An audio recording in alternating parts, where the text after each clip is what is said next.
अस्सलाम वालेकुम जी। कुछ गल्लां तुहाडे नाल करनियां जी, प्लीज़ वीडियो पूरी देखना। एडी खास लम्मी नहीं गल करांगे, खैर ना कुछ कमेंट ने जिन्हां दे रिप्लाई मेरा देना मतलब है कि थोड़ा जिहा ना ज़रूरी समझा, इस करके सारे भैन भाइयों की रिक्वेस्ट आ कि वीडियो पूरी देख के जाना। और जिन्हां ने भैन भाइयों ने कुछ सवालात वगैरह किए ने वो अपने सवाल का आंसर ज़रूर तुसीं सुन के जाना, बड़ी मेहरबानी, शुक्रिया। तो कल परसों की तकरीबन तुहानूं पता है कि बेगम की तबीयत खराब है और कल तकरीबन सारा दिन हस्पताल ही रहे ने ते ब्लड ब्लूड लग्या है, बाकी बोतलां शोतलां लगियां, इंजैक्शन यानी ना पूरी उत्थे की उन्होंने कहते ने ट्रीटमेंट हुई है। उस तो बाद कुछ खास रिजल्ट नहीं निकल के आया। तो हुण मेरी गल हुई है मजीद आसिया नाल। आसिया ने मैं तकरीबन सुबह भी आख्या, मैं खान तक 2 बोतलां उन्होंने आख्या भी तुसीं लगवाणियां तो दूसरी भी जाके लगवाओ, लेकिन बड़ा मैं उन्होंने फोर्स किया, नहीं आखे लगी आ, ना आखे मैं नहीं आउण जाना बिल्कुल उस हस्पताल, मतलब किसी भी हस्पताल जान ते ना वो राज़ी नहीं हुई है। तो लिहाजा जेड़े हस्पताल ब्लड का रेंज होया सी कल इक्को ही बोतल लगी है, उस तो बाद कुछ खास रिजल्ट नहीं निकल के आया।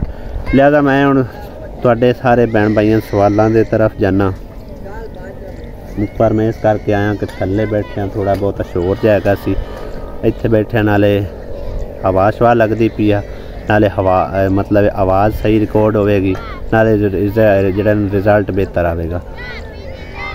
जितने बहन भाई सानू समझो सारे ही तकरीबन बहुत प्यार मुहब्बत करते आ, सारे बहन भाइयों तय दिल तो शुक्रगुजार हाँ, दुआवां भी बहुत कीतियां ने बहन भाइयों ने। बाकी मेरे सुने रब की मर्जी है, तो हजे तक कोई रिजल्ट नहीं निकल के आ रहा, की बनता है की नहीं होंदा अल्लाह बेहतर जानता है। मैनू तसलियाँ अजे दित्तियां जा रही ने घरों कि कुछ भी नहीं है, कुछ भी नहीं है, लेकिन मेरा मतलब है कि ना एडा ज़हन में मुतमैन इस गल नहीं होंदा पिया, अल्लाह बेहतर जानता है कि की मामला की माजरा की नहीं है। तो सारे बहन भाई मैनू कह रहे हैं कि इस टाइम तैनू अपनी बेगम को होना चाहिए, उन्होंने तेरी ज़्यादा ज़रूरत, ये काम होंदे रहणगे, ये किसी होर दे जिम्मे ला दे। मैं कल भी तकरीबन यही गल की, अगर मैं उत्थे होवां ना होवां, जो होना है वो हो के रहना। तो लिहाजा इत्थे मैं समझो कि दरवाजे वाले नूं पैसे दिते हुए आन, मस्जिद वाले नूं, जिहड़ी वजह तो मैं इत्थे हैगा सी रहा, वो सारे ही पैसे लै गया मेरे को। तो भाई साहब और किसी पासे लांदे कोई नहीं पियान गल, पल्ला फड़ा नहीं रहा। फोन उन्होंने बंद कर दिता होया, दुकान ते गया दुकान बंद। मैं थोड़ा जिहा परेशान हो गया, मैं 22-23 हज़ार रुपया भी लै गया, लेकिन आके दरवाजे ला नहीं रहा।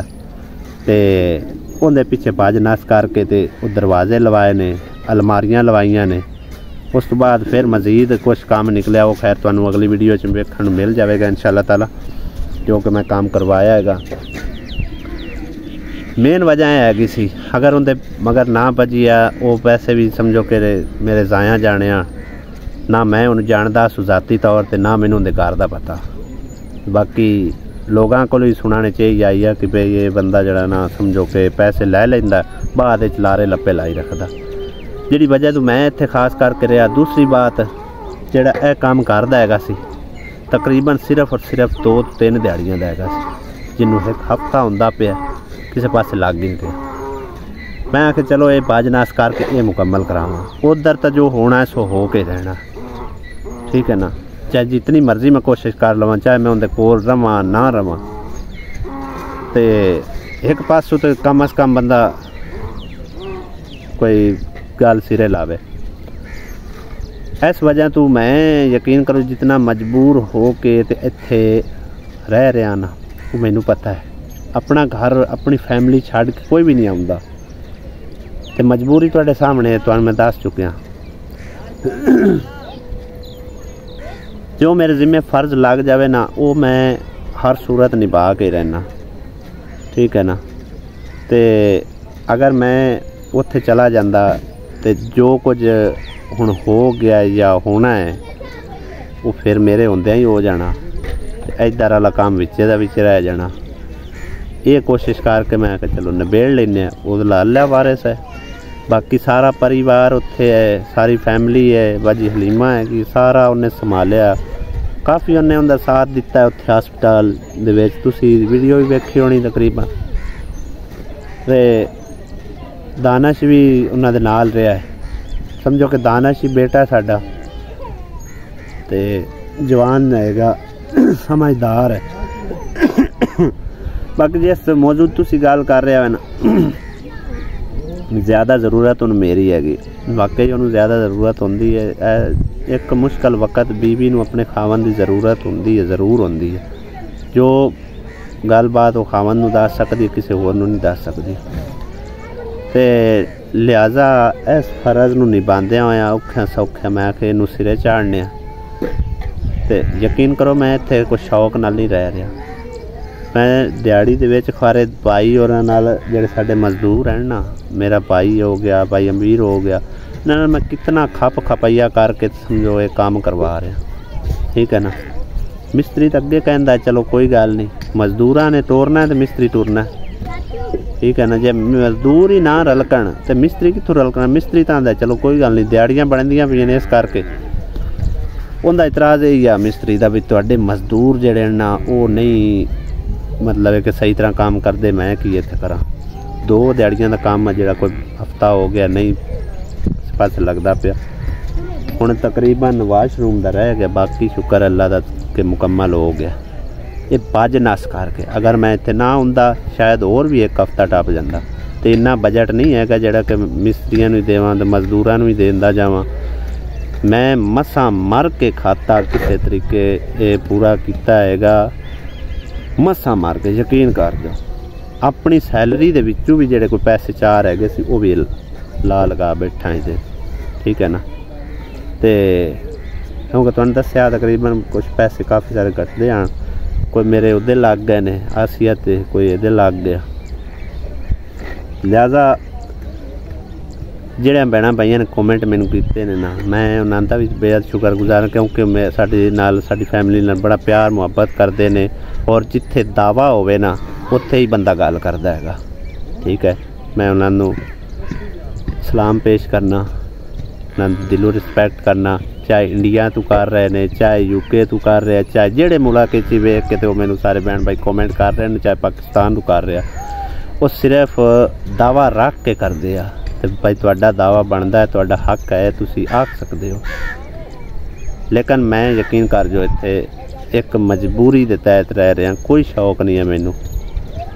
इन्नी गर्मी दे विच सड़ना, बाज नस करना, जदों कोई मेरे जिम्मे तुहानूं दस्सिया काम लग जाता उन मैं जितना जल्दी होवे मैं निपटावन की कोशिश करता, ठीक है। लिहाजा जिहड़े भैणां भाइयां ने मैनूं कॉमेंट वगैरह कीते हैं उन्हां दे ज़हन ते मतलब है कि उन्हां दा माइंड फ्रैश हो गया, माइंड क्लीयर हो गया होवेगा कि मैं किहड़ी वजह तो इत्थे रह रहा सो, ठीक है ना। बह जाते ने, सुकून मारते ने, कोई परवाह नहीं है भाई देर हो रही है, दिहाड़ियाँ पै रही ने, नुकसान हो रहा है, बिल्कुल किसी गल की परवाह नहीं। अपने हो कि नहीं मतलब परवाह करते। बहरहाल उदला तो अल्लाह पाक ने जो मेरे हक में होया, मैं तो अल्लाह पाक तो छड्डी हो, अल्लाह ज़ात पाक मेरे हक में बेहतर फैसला करेंगे, ठीक है। बाकी मज़ीद कोई ख़ास रिज़ल्ट नहीं निकल के आया है कि अल्लाह पाक खैर कर सी। परेशानी तो बंदे नूं होंदी है,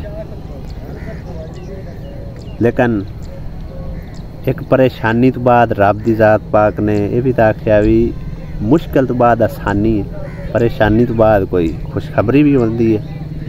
हो सकता है मेरे लिए अल्लाह ज़ात पाक ने कोई अंदर बेहतरी लिखी होगी, कोई अच्छा मेरे लिए सोचा होगा मेरे रब ने, ठीक है ना।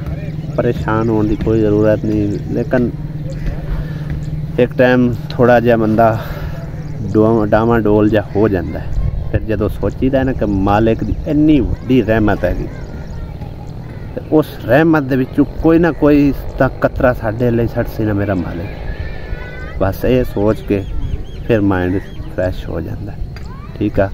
तो भाई जी मैं मजबूरी तहत रह रहा सी, जेड़ा फर्ज निभाण लई, ते वरना मैनू कोई शौक नहीं है। मिस्त्री ना लगा हुंदा, पैसे मैं उहदे ना फाए हुंदे, मैं कदे भी ना ये समझो कि घर बीवी बीमार नूं छड्ड के हुंदा, ठीक है ना।